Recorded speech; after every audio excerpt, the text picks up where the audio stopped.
Hi everyone, this is Dr. Nitin Chhoda and welcome to this episode of Ignition Time. If you don't know anything about me, please check out my video. You'll learn more about who I am, what my journey has been like, and why you should listen to me. One of the reasons the Ignition Time channel is growing so rapidly is because we try and cover news and information that's relevant to the state of our country, to the state of our politics, to the state of our finances. But when I was having my coffee this morning, I saw this report on CNBC that surprised me, and I have to be honest, it shocked me, and I did want to share it on our channel with our viewers. Now, let me be clear, this has nothing to do with stimulus, but this does potentially have to do with national security. And it's important to me because I think I have a personal stake in this story, if you will. And this story is about Chinese companies trying to acquire American fertility clinics. Now, the reason I have a personal stake in this is when I heard this story, I asked myself, what if one day this impacts somebody in my family? What if one day this impacts my 5-year-old son or my 2-year-old daughter? And I'll tell you what I mean in just a second. But this story that was highlighted on CNBC this morning featured an interview with an official from the Department of Justice because a Chinese company, specifically a Chinese coal company, is trying to buy a US fertility clinic. Now, in case you're thinking, why would a Chinese coal company want to buy a US fertility clinic? Well, first of all, I want to be clear. In life, you can change your credit card numbers, you can change your home, you can change your cell phone number. You can potentially even, if there's fraud, God forbid, with your social, you can even talk to the Social Security Administration about maybe having that changed or having that updated. But if there's one thing in your life you simply cannot change, it's your DNA, it's your genetic material. It's something you're born with and something you'll carry with you for the rest of your life. Now, the fear is, and as you'll see in this interview with an official from the Department of Justice, what if somebody had access to your DNA? From a counterintelligence perspective, this has dangerous, potentially terrifying possibilities about the kind of information that the holder of the DNA might have. They could know about your family history. They could know about your genetic history.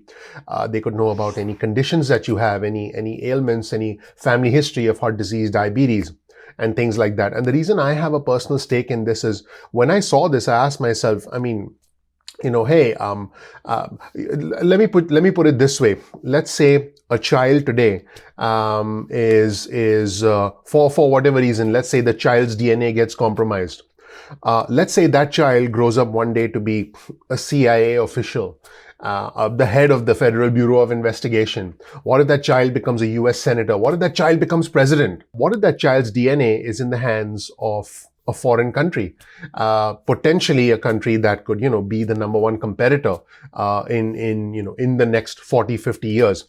So this represents very real possibilities, but I'll let CNBC take over and I'll let them show you what I think is a phenomenal piece of investigative journalism about a Chinese company which is fundamentally tied to a Chinese coal company attempting to buy a fertility clinic in California, which is close to a military base. Yeah, you heard that right. And normally these kind of things wouldn't even make the news because a lot of these things represent US counterintelligence, represent activity that goes on behind the scenes, stuff that you and I aren't even aware of.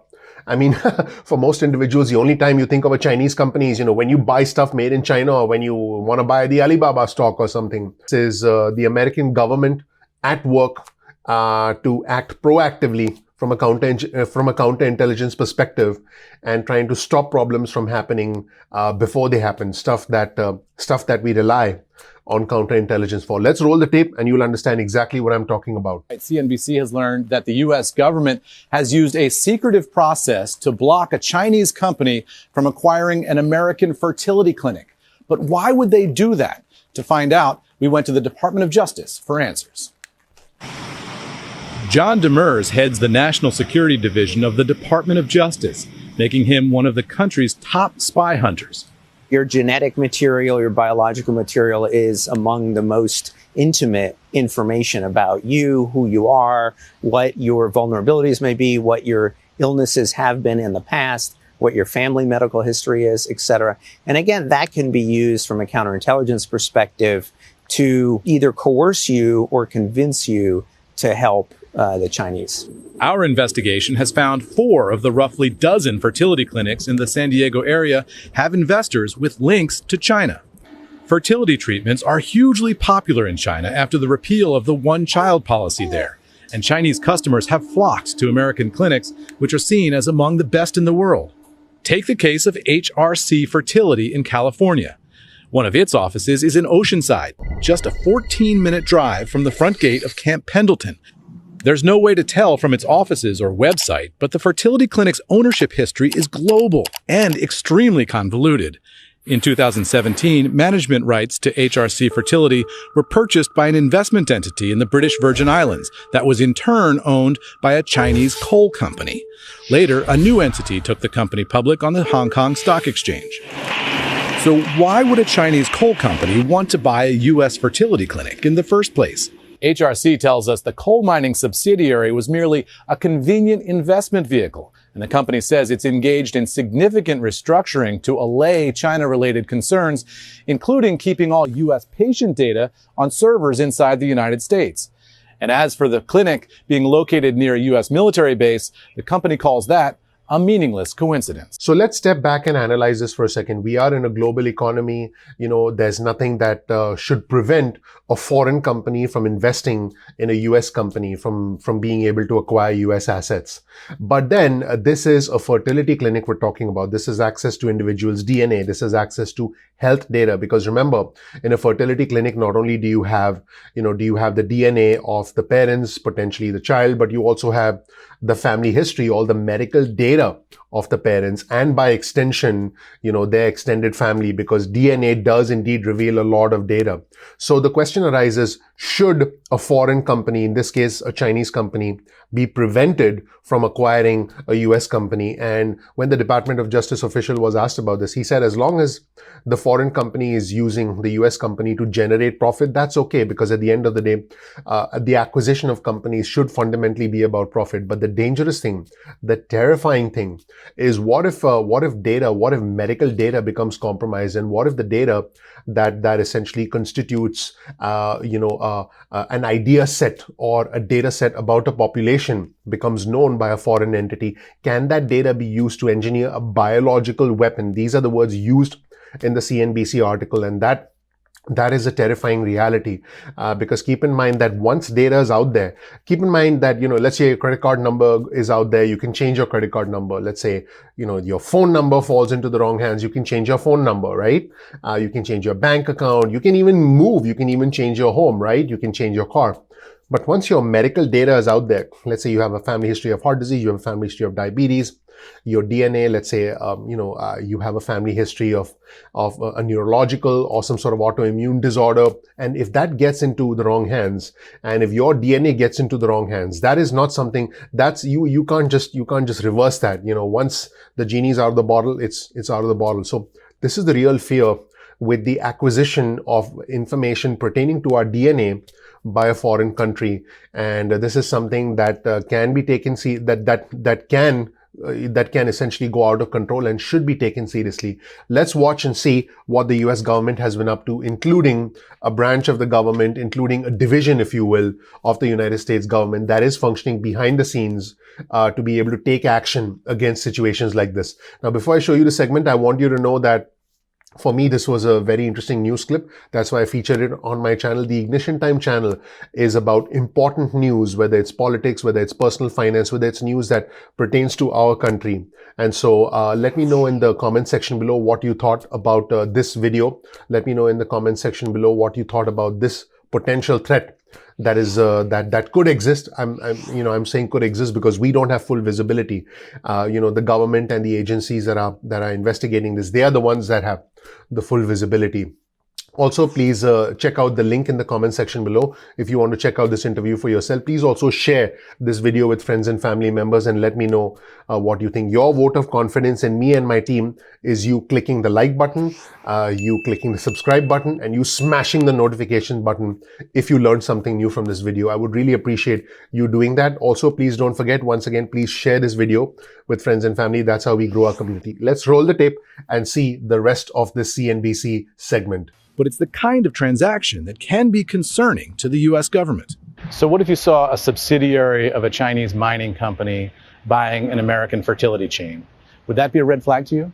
Well, without obviously commenting on any individual transaction, that's the kind of dissonance that would be very interesting to us.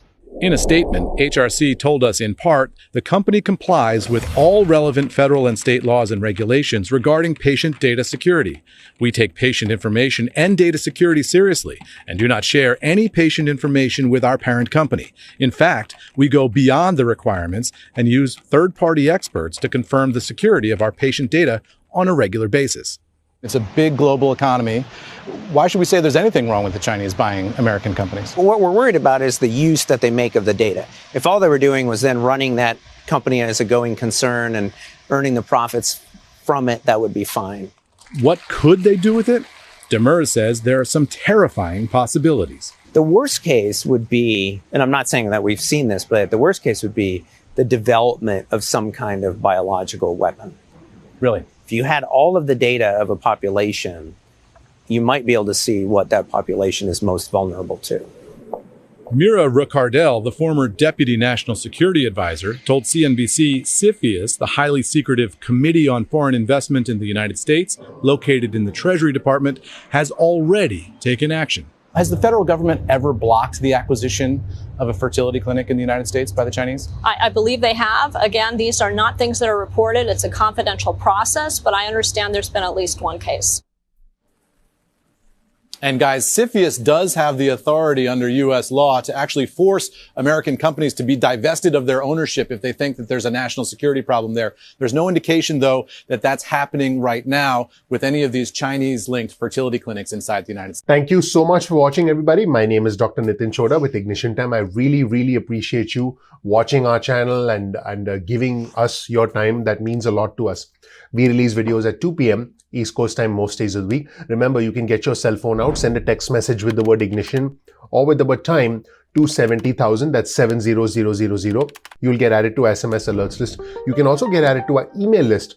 Go to ignitiontime.com/alerts. That's ignitiontime.com/alerts, and you'll get added to our email list. Now, keep in mind that you can follow us on Instagram. Our Instagram handle is ignition_time. You get exclusive content if you follow us on Instagram. You can also follow us on Twitter. Our Twitter handle is also ignition_time.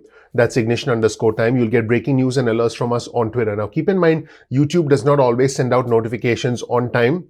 So all you have to do is simply bookmark youtube.com/ignition time. That's youtube.com/ignition time. And then you'll be able to visit our homepage, watch our videos at any point in time that you want. Thank you so much for watching. You'll get the links to all our resources in the description section below. So make sure you check them out. Also, please comment and engage with us in our community because our community is growing very rapidly. And you are an important part of our community, an important part of our family. Finally, please make sure to share this video with friends and family members. That's your vote of confidence in us and all the efforts that go on behind the scenes here at Ignition Time. Thank you so much. I'm looking forward to seeing you in the next episode of Ignition Time. Take care. Bye.